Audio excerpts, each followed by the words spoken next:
Você sabe o que acontece ao passar corrente elétrica por uma placa metálica de espessura desprezível que está sob o efeito de um campo magnético? Ué, a corrente flui naturalmente, como se estivesse num fio retilíneo, não é? Sim, mas além disso acontece um fenômeno sensacional. Nunca ouvi falar de nada dessa bruxaria aí. Como é que é? Primeiramente, o que você sabe sobre força elétrica? Sei que dois corpos carregados com alguma carga elétrica exercem força entre si. Se tiverem cargas da mesma polaridade, elas se repelem, se não, elas se atraem. Também sei que a intensidade da força é proporcional ao valor das cargas e inversamente proporcional ao quadrado da distância entre elas. Muito bom! Nessa você já tá craque. Por convenção, vamos adotar que a força elétrica é o produto entre o campo elétrico e o valor da carga. Beleza. E o que você sabe sobre força eletromagnética? Putz, essa eu não sei nada. É tipo a força que rola entre dois ímãs? Não, não, não. Essa é a força puramente magnética, que é apenas um tipo de força eletromagnética. O que muda então? Vamos supor que um portador de carga elétrica Q está se movendo com velocidade v e aplicamos um campo elétrico B perpendicular ao seu movimento. É exercida uma força F dada pela equação que está na tela. Uou, uou, uou! Isso aí é muito complexo. Como é que eu sei a direção da força? Ela é dada pela regra da mão esquerda, mas não se preocupa com isso por agora. Vai acontecer como está exposto na tela. Eita, todo elétron que passa se move para a esquerda? Isso mesmo.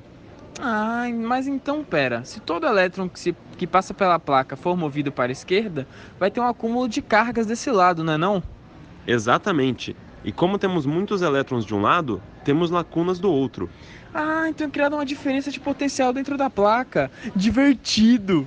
Mas e aí, quando é que esse fenômeno para de acontecer? Perceba que estamos criando um campo elétrico dentro da própria placa metálica. No momento em que a força elétrica se igualar à força eletromagnética, o efeito cessa e os elétrons fluem por ali naturalmente. Tudo isso é muito legal. Quer dizer então que os condutores metálicos nem sempre são superfícies equipotenciais. Basta a gente aplicar um campo magnético perpendicular ao condutor e teremos DDP entre as superfícies dele. Que orgulho desse jovem! Esse, meu amigo, é o efeito Hall. Quando é atingida a tensão Hall, QE é igual a QVB, ou seja, a velocidade de cada carga é dada pelo campo elétrico sobre o campo magnético. Por definição, o potencial elétrico V é igual a EX, sendo x a distância. E a velocidade V é dada por I sobre NEA, sendo N o número de portadores, E a carga do elétron, I a corrente e A é igual a XY a área da placa. Pode-se dizer então que o número de portadores N é dado por I sobre YV, sendo V a tensão do circuito. Vale ressaltar que, através de um pouco de manipulação algébrica com as fórmulas já apresentadas, conseguimos chegar numa fórmula muito importante para o número de portador de cargas, esse N aí logo na direita. Vamos, primeiramente, entender a montagem deste experimento. Utilizamos duas fontes de corrente, sendo uma para alimentar o circuito na figura e a segunda para alimentar a bobina, possibilitando a geração do campo magnético B. Uma placa de material semicondutor de galho arsênio, uma bobina para gerar um campo magnético que passa pela placa, 2 multímetros e, por fim, um medidor de densidade de campo magnético.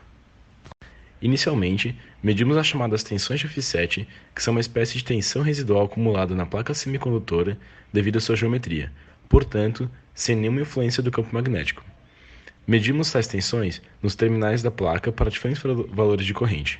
A partir daí, podemos construir uma curva de calibração V offset por I. Após isso, ligamos a fonte responsável pela alimentação da bobina e, consequentemente, pela geração do fluxo magnético, e medimos as tensões nos terminais da placa semicondutora para valores discretos de corrente aplicados na bobina. Assim, tendo em mente que os valores de tensão coletados devem ser descontados dos valores de calibração offset, podemos plotar os seguintes gráficos.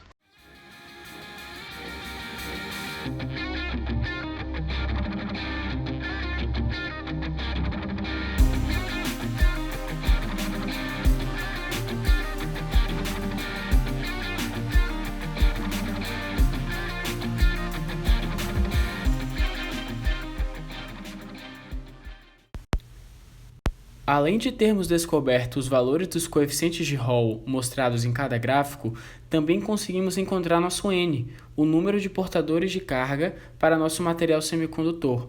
Vale ressaltar que o resultado apresentado foi calculado no SI.